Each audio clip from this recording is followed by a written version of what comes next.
Bonsoir à tous, merci d'être au rendez-vous pour une nouvelle édition sur Monaco Info. Voici les titres qui font l'actualité de ce mardi 11 juin. C'est parti pour la semaine Philo Monaco, une semaine pour prendre le temps de l'échange autour de différentes thématiques qui nous concernent tous et qui reflètent le débat actuel. La Société des Bains de Mer renforce sa sécurité avec un nouveau poste de contrôle sûreté qui a été présenté ce matin au Prince Albert II. Quand les souvenirs se racontent en images, nous nous intéresserons ce soir aux archives. Comment sont-elles conservées? Comment maintenir cette mémoire vivante? Vincent Vatrican, directeur de l'Institut audiovisuel de Monaco, sera notre invité. J-1 avant le match 4 des finales du championnat de France. Monaco affronte Paris pour le titre, un match déterminant que nous évoquerons avec notre consultant Ali Traoré. Top départ pour la semaine philo à Monaco. De nombreux temps forts vont rythmer cet événement organisé dans différents lieux de la Principauté. Objectif, ouvrir le champ de la réflexion sur de multiples thèmes pour toucher un large public. Exemple ce matin, Place d'Armes avec la matinale au marché de la Condamine où l'écologie était au cœur des échanges. Le reportage de Fabien Bonilla et Thomas Deus. Si tu ne vas pas à la philosophie ira à toi. C'est le concept depuis plusieurs années de cette semaine philo. Des échanges sont organisés un peu partout dans Monaco. Cette année par exemple au Théâtre Princesse Grasse, au Café de Paris, au Yacht Club, ou comme ici chaque matin, la philosophie au plus près de la population dans un lieu cher aux Monégasques, la Place d'Armes. Ce mardi, 6 invités ont débattu autour de l'écologie, des philosophes, une avocate, un chercheur au CNRS ou encore le vice-président de la Fondation Prince Albert II. Que ce soit dans l'Antiquité grecque avec les agoras ou l'Antiquité romaine avec les forums, à l'époque, la philosophie se débattait au cœur de la population comme ici, place du marché, autour des poissons, des fleurs ou encore des fruits et légumes. C'est important parce que la philosophie naît de problèmes qui s'imposent à nous. Et si on veut parler au monde et pas seulement sur lui, dans notre appartement isolé, c'est important de venir et écouter les personnes, sentir un peu les vibrations. Comme chaque matin durant cette semaine philo, depuis 3 ans maintenant, pendant un peu plus d'1 heure, les Monégasques, les résidents, se donnent rendez-vous pour écouter mais aussi débattre avec les intervenants. Je pense que c'est très bien organisé cette rencontre ici à le marché parce que donne une ambiance et ne donne pas. C'est un sujet très important. Des fois, les gens pensent que c'est loin de nous et le fait de le faire ici peut donner à tous la possibilité de rencontrer, de parler des sujets importants. Aujourd'hui, on avait du monde et tout, donc bravo. C'est ce côté incroyable à Monaco. Hein, on avait le Grand Prix, on avait les super marques avec les voitures à plusieurs millions d'euros. Et puis on peut venir réfléchir, parce qu'en fait ce qu'on ne sait pas de Monaco, c'est qu'il y a une profondeur de réflexion, d'attachement à la nature, à l'environnement qui sont réels. Donc moi je trouve ça super. Suite de ces matinales philo, Place d'Armes à 9h30 avec mercredi l'éducation, jeudi le soin et vendredi les femmes. Et retrouvez chaque soir à 21h sur Monaco Info la matinale des rencontres philosophiques et donc cette première sur le thème de l'écologie, un échange animé par Sandrine Nègre-Bonilla. Dans un tout autre domaine, la Société des Bains de Mer renforce sa sécurité avec un nouveau poste de contrôle sûreté. Il a été présenté en fin de matinée aujourd'hui à son Altesse Sérénissime le Prince Albert II. Plus de détails dans ce reportage de Vanessa Dessy et Jean-Alexandre Dordet. En principauté, la sécurité n'est pas seulement une priorité, c'est un art de vivre. Monaco est un modèle qui inspire les grandes villes du monde. Dans ce cadre, la Société des Bains de Mer, plus important pourvoyeur d'emplois du pays, met un point d'honneur à garantir la sécurité de ses employés et de ses clients. Des protocoles rigoureux et des technologies avancées assurent ainsi une protection discrète mais efficace. C'est en fait un projet qui date d'il y a à peu près 6 mois, sur lequel on avait un besoin fort d'avoir un endroit pour centraliser un petit peu tout ce qui va assurer la sûreté au sein de Monte-Carlo, donc du groupe de la Société des Bains de Mer. Donc vous avez sur place des opérateurs qui en fait relient les caméras, la communication, toutes les alarmes de tous les sites dont on a la charge, ce qui n'était pas le cas avant. À ce stade, le PC il est fait dans cette optique-là. Ça veut dire que dès que vous avez un incident, dès que vous avez un doute, dès que vous avez une quelconque intervention assumée et assurée, vous avez le PC qui va tout prendre en charge, qui va envoyer les moyens nécessaires. On dispose de 14 opérateurs et de 4 chefs de salle. Donc le PC est opérationnel 24 heures sur 24. Ils sont tous issus de la sûreté privée et tous sont issus déjà des équipes de la sûreté de la Société des Bains de Mer. La collaboration entre la police monégasque et les services de sécurité privée de la Société des Bains de Mer incarne une parfaite synergie. Ce partenariat se traduit par des échanges réguliers au travers d'une gestion des incidents et de la prévention des délits. Donc on va pouvoir également intervenir et amener les équipes qu'on va pouvoir envoyer dans différents endroits sur des moments clés à un instant précis. Et tout est suivi en temps réel avec d'un côté une surveillance vidéo et également un contact permanent en direct avec les forces de la sûreté publique. C'est un des objectifs que je souhaite mettre en place, une vraie collaboration. J'aime pas trop la terminologie, mais enfin vous êtes ici chez vous, donc en fait on a envie de dire le vrai partenariat, ce dont ils ont besoin, c'est ce dont on a besoin également. Et en fait il n'est pas exclu qu'à ce stade, on puisse échanger beaucoup d'informations par rapport à des gens qu'on va soit rechercher, soit retrouver, soit éventuellement collaborer par rapport à des doutes sur des incidents qu'on a pu relever, qui ont une incidence à la fois sur le domaine public et également sur le domaine privé. Ce nouveau PC Sûreté assure non seulement une tranquillité d'esprit, mais renforce également l'image d'exclusivité et de sécurité qui fait la renommée de la principauté. Elles sont le témoignage du passé. Les archives, qu'elles soient photographiques ou audiovisuelles, nous permettent de maintenir cette mémoire encore vivante. En principauté, ce patrimoine inestimable est conservé notamment par l'Institut audiovisuel de Monaco, et ce depuis près de 30 ans. Comment travaille-t-il et quelles sont ses missions et quelle est la valeur de ces images? Le directeur de l'Institut audiovisuel de Monaco est notre invité ce soir. Bonsoir Vincent Vatrican. Bonsoir Émilie. Est-ce que l'on peut dire que vous êtes l'un des garants du patrimoine audiovisuel de la Principauté? Le gardien du temple peut-être. En tout cas, je m'y efforce, on s'y efforce, toute l'équipe de l'Institut, depuis bientôt 25 ans, Émilie. Est-ce qu'il commence aussi à faire pas mal d'archives? Difficile de quantifier, donc on va donner des estimations, 100 000 documents audiovisuels pour environ 500 000 photos. Tous les documents originaux, comme vous le savez, sont conservés, sauvegardés, numérisés. Donc il y a les sources d'origine, mais il y a aussi l'équivalent en fichier et en poids fichier. Donc ça fait aussi un certain nombre de téras d'images, de sons, de photos que nous conservons à l'Institut. Et comment on conserve ces images du passé? Alors on les conserve dans un abri de conservation et dans des réserves qui sont à température et hygrométrie contrôlées en fonction de la nature des supports. Donc les supports argentiques, ce sont des températures très basses, 8 degrés voire moins pour 30% d'humidité. Pour les photographies et les documents sonores et les vidéos, c'est plutôt 18 degrés pour 50% d'humidité. Vous êtes finalement en possession de véritables petits trésors. D'où viennent ces archives? Alors on conserve ici l'essentiel de la mémoire cinématographique et audiovisuelle de Monaco. Et on agrège environ 50 à 60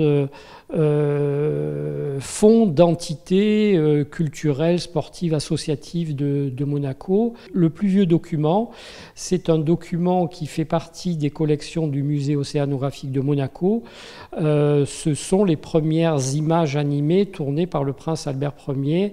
Le document sonore le plus ancien, c'est aussi au prince Albert Ier qu'on le doit. C'est un document de 1899. Il s'essayait à la prise de son phonographique à partir d'un élément Edison, d'un enregistreur Edison. Et nous sommes les seuls à Monaco à avoir des chambres, justement, comme je l'expliquais un peu plus tôt, des chambres de conservation aux normes internationales. Vous avez mentionné tout à l'heure le mot histoire, parce que là on va au-delà du souvenir. Comment on entretient cette mémoire du passé? Comment on la garde en vie? Le travail de fond est un travail technique de sauvegarde de ces documents. Il y a le travail d'indexation, donc le travail de documentation de ces archives. Si elles ne sont pas documentées, c'est-à-dire datées, identifiées, on ne les retrouve pas. Mais le second travail auquel s'emploie l'Institut, c'est évidemment la valorisation de ce fonds. Donc on a on accorde beaucoup d'importance au réemploi de ces images, à leur diffusion. On le fait dans le cadre de nos projections de tout l'art du cinéma. En début de programme, avant les films de cinéma, on propose toujours une pépite tirée de nos collections, mais on organise aussi dans la petite salle de l'Angelin des programmes à base d'archives pour montrer le plus souvent possible la richesse de nos collections et faire partager évidemment cette mémoire au plus grand nombre. Oui, la prochaine projection aura lieu le 19 juin à 18h30. Elle portera sur le 25e anniversaire de l'avènement du prince René III avec les images de TMC. D'ailleurs, cette projection entre dans le cadre de l'exposition La jeunesse de Télé Monte-Carlo. On s'est attaché à mettre l'accent sur cette jeunesse, cette fougue qui a animé les opérateurs, les journalistes, les speakerines de cette jeune télévision qui a employé des trésors d'imagination et d'invention pour animer cette chaîne en proposant parfois des programmes en première exclusivité. Donc c'est une époque, 1954-1974. Cette période couvre cette genèse de la télévision jusqu'au premier programme en couleur dont fait partie justement ce film hommage aux 25 ans de règne du prince Régnier, qui est le grand initiateur de la télévision à Monaco en novembre 1954. Vincent Vatrécan, vous disposez également des images de Monaco Info. Je crois savoir qu'une partie de cette collection est valorisée grâce à un partenariat avec l'INA. Oui, alors il faut le reconnaître, hein, c'est le fonds le plus important que nous conservons ici. Depuis les origines de Monaco Info, qui s'appelait à l'époque Monaco à la Une, novembre 1995, jusqu'à aujourd'hui, ça représente pas loin de 8000 journaux télévisés et émissions, 62 000 sujets. Ça dit l'importance et le niveau de production de cette chaîne. Merci beaucoup Vincent Vatrécan d'avoir été notre invité ce soir. Merci Émilie, merci infiniment, bonne soirée. Et sachez que le parcours commun de Monaco Info et de l'Institut audiovisuel sera bientôt mis à l'honneur dans une émission spéciale à découvrir début juillet. Cette année, une année anniversaire pour le Yacht Club de Monaco qui fête les 10 ans de son cluster. Une soirée était organisée pour l'occasion hier soir en présence du prince Albert II avec tous les membres de ce groupe très privé. En quoi consiste justement ce cluster? Comment a-t-il évolué en 10 ans? Les réponses dans ce reportage d'Alban Jean-Jambre et Camille Caloni. De nombreux passionnés du yachting sont en principauté. Pourtant, qui sait ce qui se cache derrière ce vaste domaine? Le cluster Yachting Monaco est né il y a 10 ans, un groupe de professionnels pour valoriser cette industrie méconnue. Et derrière chaque bateau, il y a une idée, il y a une vision, il y a des plans, il y a des modèles 3D, il y a des chantiers, il y a des ouvriers, il y a des artisans qui travaillent pendant des années et des années. Et une fois le bateau livré, il y a des équipages, des dizaines d'équipages qui travaillent à bord. D'abord, dans une optique de s'étendre sur le territoire, le cluster s'est rapidement développé à l'international. Le yachting, c'est environ 1200 emplois en principauté. C'est un peu plus de 500 millions d'euros pour l'année 2023, des chiffres de l'INSEE. Et puis c'est aussi une exemplarité puisqu'on a été copié et maintenant on voit un peu partout des clusters yachting se mettre en place. Au fil des années, on s'est aperçu qu'il était important d'aller un peu partout dans le monde, représenter le yachting de Monaco et toutes nos activités et faire la promotion de notre place yachting, Monaco Capital Advance of Yachting. Aujourd'hui, le cluster maintient son cap. Il accompagne toutes les entreprises du yachting de la principauté à travers formations et conférences pour partager une vision générale et globale du marché. L'actualité, c'est également le festival YouPaint qui s'est clôturé lundi soir par la visite du prince souverain. Il a pu découvrir les différentes œuvres des 12 street artistes internationaux venus exprimer leur vision sur le thème de cette 8e édition, les animaux domestiques. Lors de cette visite, un chèque de 31 000 € a été remis au prince Albert II pour soutenir les actions de sa fondation, somme issue de la vente aux enchères des œuvres. L'AS Monaco Basket a un match du titre de champion de France. Les joueurs de Sacha Obradovic affrontent demain Paris dans le match 4 des finales de Betclic Elite. Pour évoquer cette rencontre, notre consultant, Ali Traoré, nous attend en studio. Bonsoir Ali Traoré. Bonsoir. Merci d'être avec nous à la veille de cette rencontre déterminante pour la Roca Team Monaco qui a mis une sérieuse option sur le titre dimanche soir. Hein. Oui, clairement une sérieuse option et même au niveau impact mental, Monaco a fait un match absolument extraordinaire à Paris et je pense que ça va laisser des traces dans la tête des Parisiens. Ça a paru assez facile. Hein. Oui, parce que Monaco est rentré dans le bon état d'esprit. Ils ont joué un match d'Euroleague ce soir-là. L'intensité, le collectif, l'impact physique, surtout on a vu Paris vraiment démuni face à l'intensité monégasque. Oui, Sacha Obradovic l'a dit d'ailleurs à la fin de la rencontre, ils étaient vraiment en mode Euroleague. Oui. Quid de ce match 2? Alors on se dit quand Monaco peut jouer un tel match et afficher un tel visage, qu'est-ce qui s'est passé lors du match 2? Pour moi, Monaco est son pire ennemi. Clairement, on a pu le voir sur le match 2. Les joueurs ne sont pas rentrés dans le match comme il fallait. Ils ont été un peu suffisants et Paris, forcément, ils en ont profité pour gagner. Donc une fois que Monaco switch son mode et se met en mode Euroleague, comme on a pu le dire, on voit qu'il y a une classe d'écart. Clairement, Monaco est la meilleure équipe. Et voilà, à partir de là, ce sera que le mental de Monaco qui mettra dans les bâtons de roues à la Roca Team ou pas. Est-ce qu'il y a de la fatigue aussi à Ali Traoré? Oui, possible. C'était une longue saison. Alors, j'ai pas compté, mais on dépasse les 80 matchs. Donc, il y a la fatigue physique, la fatigue mentale. Une fois que les joueurs ont vu que le match 1 s'est passé aussi bien, aussi facilement, ils se sont dit, on va se reposer un peu sur le match 2. Mais non, c'est pas le cas, parce que Paris, pour le coup, ils ont joué le coup à fond. Monaco peut ramener le titre à la maison pour la deuxième année consécutive, selon vous? Oui, clairement. De toute façon, mon pronostic, c'était victoire de Monaco dès le début, parce que clairement, c'est la meilleure équipe en France actuellement.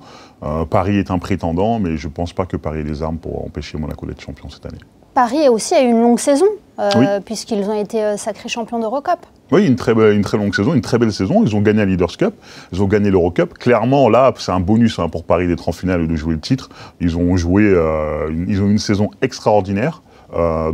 Actuellement, voilà, qu'ils gagnent ou qu'ils perdent, leur saison sera totalement réussie. En gros, Ali, il faudra reproduire le match de dimanche pour remporter ce fameux titre tant convoité. Oui, si c'est reproduit, franchement, je ne vois pas Paris. Même s'ils font un gros match, je ne vois pas Paris gagner parce que ce Monaco-là est absolument irrésistible. Paris qui jouera devant son public. À domicile. Oui, en plus on l'a vu, c'est un beau public avec 8000 personnes dans la salle, une belle ambiance, une salle qui pousse son équipe. Donc clairement Paris pour moi fera un gros match demain.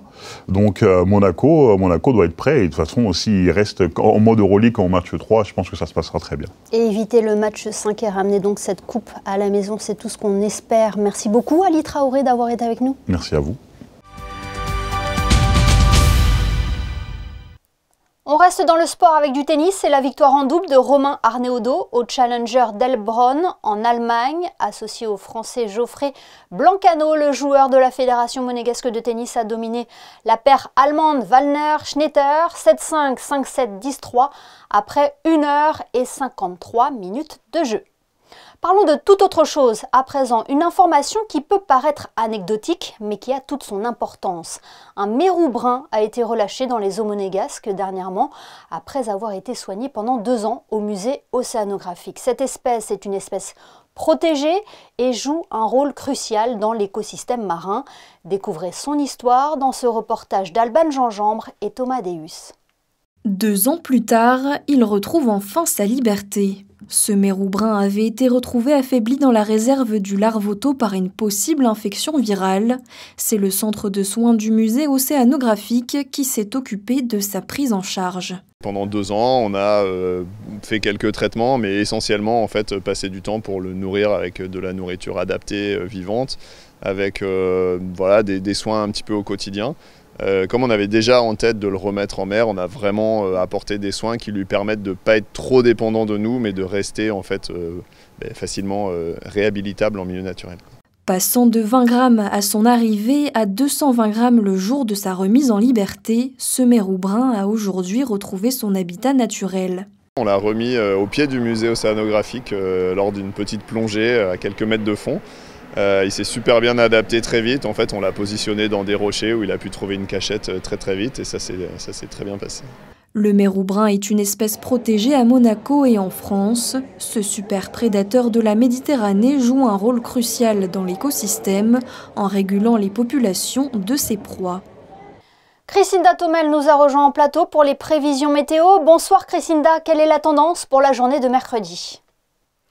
Bonsoir Émilie, bonsoir à tous. Eh bien, demain, le temps sera couvert. Alors même si quelques éclaircies tenteront de pointer le bout de leur nez, le ciel restera gris. Le climat sera cependant doux, des températures comprises entre 18 et 22 degrés. Demain, nous fêterons les Guy. Une pensée donc pour tous les Guy. Ce journal est à présent terminé. Merci de nous avoir suivis. On referme cette édition avec le coup d'envoi de la semaine philo en principauté. Retrouvez d'ailleurs l'ensemble de la programmation sur le site officiel des rencontres philo. Et chaque soir, à 21 h sur notre antenne, la matinale du marché de la Condamine animée par Sandrine Nègre-Bonilla. Excellente soirée à tous et à demain, 19 h, pour un nouveau JT sur Monaco Info.